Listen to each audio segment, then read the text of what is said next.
ce qu'il en a retenu. Ça fonctionne moins, ça fait plus de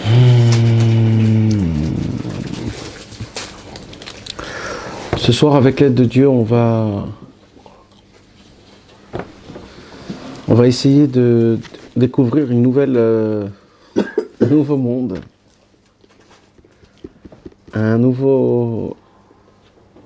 quelque chose qu'on n'a jamais fait, je crois.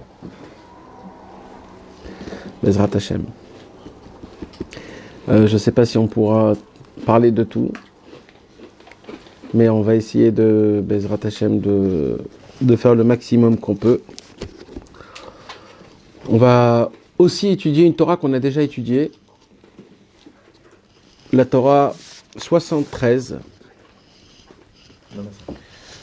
La Torah 73 qui était la première Torah que Rabbeinu a dévoilée en revenant de Eretz Israël. C'est pas Rabbi Nathan qui l'a écrit. Le Likutei Moharan est dispersé en trois parties. Première partie, c'est le Lashon de Rabbeinu Zal. C'est ce que Rabbeinu lui-même il a écrit de sa propre main et qu'il a donné à Rabbi Nathan. Deuxième partie, c'est ce que Rabbi Nathan a écrit de la bouche de Rabbeinu, ou alors que Rabbeinu l'a dicté et que Rabbeinu a repris le Likutei Moharan et il a corrigé. C'est la deuxième partie. Ça, c'est pas la chambre Rabbeinu Zal. Et il y a une troisième partie dans le Likutei Moharan, c'est Ktaviad HaChaverim. C'est quoi Ktaviad HaChaverim? C'est avant que Rabbi Nathan il était attaché à Rabbeinu. Il y avait une période qui était assez longue où Rabbeinu il dévoilait quand même des Torot et que les Chaverim ils écrivaient. C'est Rabbi Avraham Peterbourg. Rabbi Avraham Peterbourg, mais comme il y a écrit Chaverim en pluriel, donc Mistamak c'était encore 2-3 personnes. Mistamak c'était le Magui de Trovitzé et encore des autres. Ça, Rabbeinu les a corrigés ou il les a pas corrigés cette Torah-là? Ça, Rabbeinu n'a pas corrigé. Ah ouais. Rabbi Nathan est passé dessus. Ouais, Rabbi Nathan est passé dessus et c'est lui-même qui les a fait. Donc au début, on voit toutes les Torotes de Rabbeinu. D'accord? Toutes les Torotes de Rabbeinu, c'est Rabbi Nathan, il les a mélangées jusqu'à la Torah 73. C'est un mélange de Lashon Rabbeinu et Lashon Rabbi Nathan. Et dans chaque Torah, c'est indiqué où c'est Lashon Rabbeinu, où c'est le Lashon de Rabbi Nathan. Dès qu'il a tout mis ces Torotes-là, les grandes Torotes, les Torotes essentielles, dès la 73 Torah jusqu'à la Torah 105 ou 104 ou 108, c'est les Ktaviad HaChaverim. C'est ce que les Chaverim ils ont écrit. Et après la Torah 108, ce sont toutes les petites Torotes.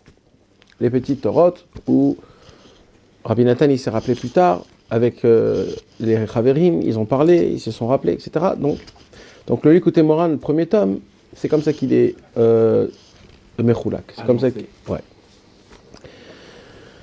Les machins, la Zamora. Ouais. Elle est au début, c'est quoi Non, Zamra, elle est complètement à la fin. C'est la fin du Chelek Aleph. C'est la fin du Chelek Aleph. Ça rentre des Sifat Haverim, après ce que tu Non, ça rentre pas dans Sifat Haverim. 105. Ah, jusqu'à 108, ouais. 108. Jusqu'à 108, c'est le Lashon HaChaverim. Après, c'est pas le Lashon HaChaverim. Après, c'est le Lashon de Rabbi Nathan, que Rabbi Nathan lui-même, il les a écrits sans que Rabbeinu a vu il n'a pas corrigé la Torah. Non, Zamra, elle a corrigé. Azamra, je ne sais pas s'il a corrigé. C'est ce qu'il lui a dévoilé en chemin. Oui. Ils l'ont couru après, etc. Ouais, mais je ne sais pas si après il lui a fait faire montrer. Je crois que c'était... je ne sais pas. Bekitso, alors, le problème c'est que cette Torah, elle a été écrite en plusieurs fois.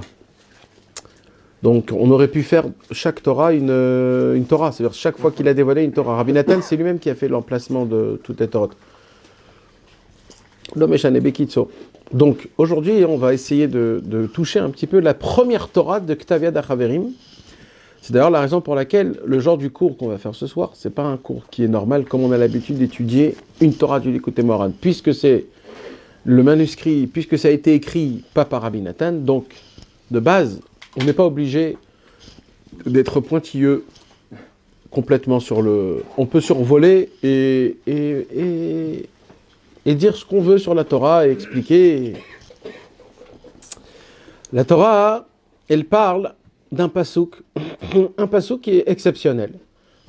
Un des psukim les plus exceptionnels qui existent dans toute la Bible en entière.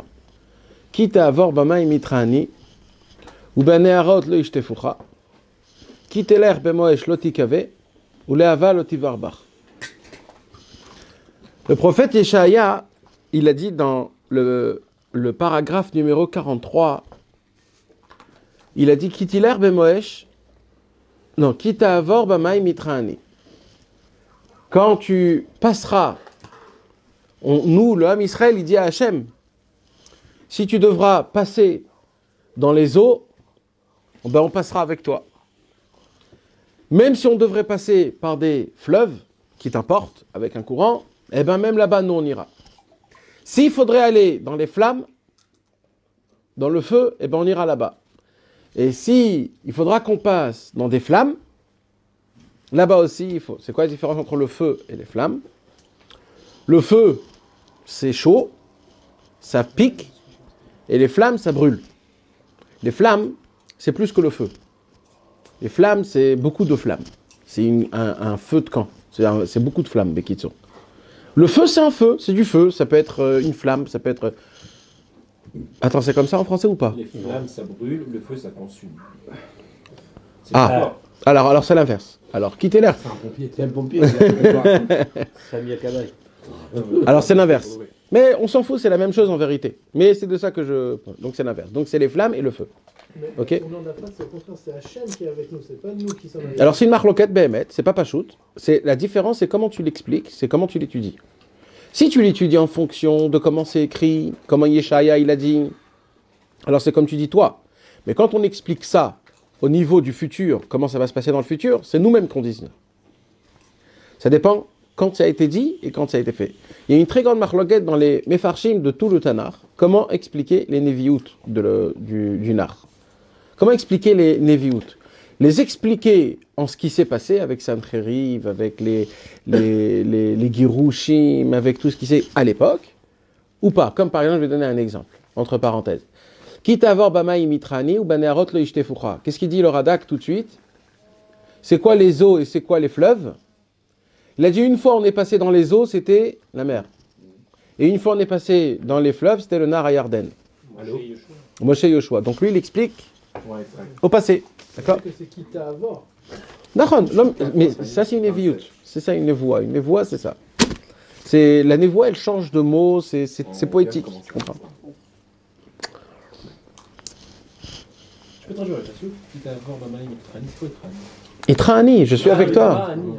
Ouais. Ok, donc ça, c'est la parole la plus belle qu'on peut dire à Akadosh Baruch Hu, ou que Akadosh Baruch Hu peut dire à nous, on va dire, dans les deux. Ok? C'est plus beau. C'est la parole d'amour la plus grande qui puisse exister. C'est pas pour rien qu'il a parlé de l'eau, et c'est pas pour rien qu'il a parlé du feu. C'est pas pour rien. L'eau et le feu, il y a écrit qu'il y a un Gehinnom dans le ciel. Le Gehinnom, c'est un Gehinnom d'eau et de feu. Il y a rien d'autre. En vérité, cette parole veut dire, si je devrais passer par le Gehinnom, même pour te servir là-bas, j'irai en courant. Même là-bas, ça veut dire, si c'est ta volonté, que ça soit comme ça. Ça veut dire, en fait, c'est une parole qui est un dévouement d'amour qui est exceptionnel, qu'on ne connaît pas et que c'est quelque chose qui est vraiment très, très, très spécial. On peut faire une remarque sur le passouk. Ouais. Pour l'eau, il y a marqué Itrani, mais bon, ça nous avance pas dans l'absolu. Dans les autres, vraiment, il te dit, tu seras pas brûlé, tu seras... Ah. Dans le premier, c'est comme si je suis avec toi, mais si tu risques de couler, je suis avec toi, quoi. Ah. Je sais pas, Il a fait, c'est à remarquer. C'est à soulever ça, Bezrat Hashem. Ok, Bezrat Hashem. Voilà. Et malheureusement, quand Rabbeinu, il est revenu de Eretz Israël, vous savez très bien, on a fait un cours sur ça, déjà 2 cours sur ça, que quand Rabbeinu, en vérité, on l'a dit déjà, moi je l'ai dit, c'est moi personnellement qui le dis, mais ça veut dire, on n'a pas vu quelque chose qui dit contre ça. C'est que c'est quoi qui a créé Rabbeinu? Comment Rabbeinu est devenu Rabbeinu? Pas comment Rabbeinu est devenu Rabbeinu, mais c'est quand le moment où Rabbeinu est devenu Rabbi Nachman de Breslev a atteint son niveau que ça n'existe pas un autre Rebbe comme lui, c'est quand il est revenu d'Eretz Israël. dès qu'il a fait 4 pas en Eretz Israël, il a atteint le niveau de Avraham, Yitzhak et Yaakov. Il a atteint tous les niveaux possibles. Et comme on avait expliqué, il a atteint donc tous les niveaux possibles. Et c'est là où il est devenu Mamash Rabbi Nachman. Et depuis ce jour-là, il n'arrêtait pas d'avancer. D'ailleurs, il a dit, je voudrais brûler tous les écrits que j'ai écrits avant Eretz Israël. Top. Et la première Torah, il y a un Chaim Moharan, d'accord? On va lire le Chaim Moharan, numéro 143. Kesheba Eretz Israël. Quand je suis venu en Eretz Israël, quand je suis revenu de Eretz Israël, Amar Torah la Pasuk, il a dit une Torah sur le Pasuk, Ase lechasaraf vesimoto al nes. À l'époque, dans Chumash Bamidbar, si je ne me trompe pas, c'est là où les Bnei Israël ils ont fauté énormément. Et Akadosh Baruch Hu leur a fait sortir des serpents et ils ont été piqués. Il y a eu des gens qui sont morts et il y a eu des gens qui sont restés malades. C'était une histoire de temps. Akadosh Baruch Hu il a dit qu'est-ce qu'on fait? Il a demandé à Aaron Cohen de créer un serpent en bronze et de le mettre sur un bâton pour que tout le monde regarde le serpent. Mais en fait, ce n'était pas le serpent qu'il fallait regarder, c'était le ciel, c'était de lever la tête au ciel. Tous ceux qui venaient le jour même qu'ils ont été piqués et qui regardaient le serpent, ils étaient guéris. Les gens qui ne faisaient pas ça, eh ben, ils n'étaient pas guéris. Et ils mouraient, et c'était ça. Ça, tu te rappelles le signe en France de la pharmacie? Ouais, c'est pas mal ça. C'est le serpent d'airain. Donc Rabbeinu, il a dit une Torah, le premier Shabbat, dès qu'il est revenu, tout de suite, le premier Shabbat, dès qu'il est revenu de Eretz Israël, il a dit le Lel Shabbat, le soir, le Shabbat soir, il a dit la Torah sur Aseh lecha saraf, vesimoto anes. Belel Shabbat. Ve'acharkar, beseuda shlishit, et après, à la Seuda shlishit de son premier Shabbat, c'était le Bet Tammuz, c'était le Tammuz, numéro 2 du Tammuz. Amar Torah la Pasuk, il a dit la Torah sur une Pasuk, Kita avor bamai mitraani, la Torah 73 qui est imprimée. Donc la Torah de Aseh lecha saraf, on l'a pas malheureusement, cette Torah.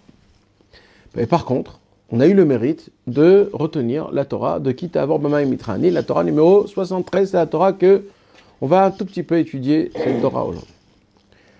Vezot Torah gvar nitpas belikutei moharan chelek alev, cette Torah est déjà imprimée dans le Likutei Moharan. Et là, Rabbi Nathan, il rajoute quelques petites phrases, quelques petits mots, que ces mots-là, ça change tout.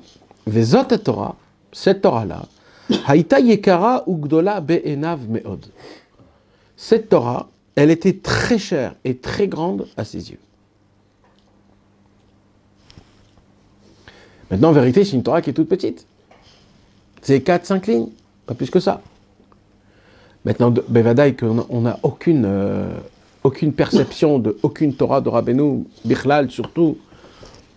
Après qu'il est revenu en Eretz Israël, on peut même pas, personne au monde peut dire j'ai compris quelque chose dans la Torah de Rabbeinu, parce que même le plus niveau, le plus simple possible, personne peut avoir l'audace de dire j'ai peut-être compris. Mais en regardant avec des yeux simples, humains, d'accord, c'est-à-dire en regardant le contexte que Rabbeinu veut nous présenter, en vérité, cette Torah, il n'y a pas un chidouche spécial. C'est-à-dire, c'est pas maintenant la Torah de Hazamra, c'est pas la Torah de Hayé, c'est pas la Torah de toutes les autres Torahs qui ont fait un vrai bruit dans le monde.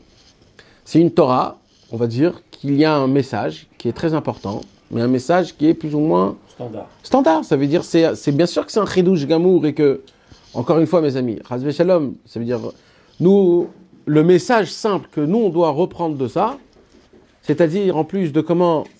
Ouais. C'est-à-dire maintenant de comment nous, on doit le... Tu peux amener une chaise de là-bas? Oh! Tu vois? Yitzhak!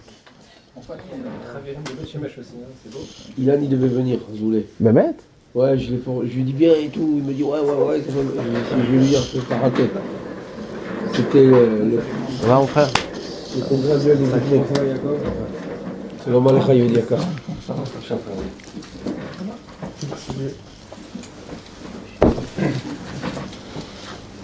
Yann devait venir. Il en a Zoulé. Ah, Chaval. Ouais, je lui dis viens toute la journée. Je l'appelle au moins 10 fois. Il m'a dit ouais, je viens. Ah, ouais, j'ai fait de voir. On va la lire cette Torah, Nathan, ou on va pas la lire? Je te fais un truc chaud, un petit café. On va la lire. Te dérange pas. Non, non, dis-moi tout de suite, comme ça, c'est mieux maintenant. Un thé. Un thé.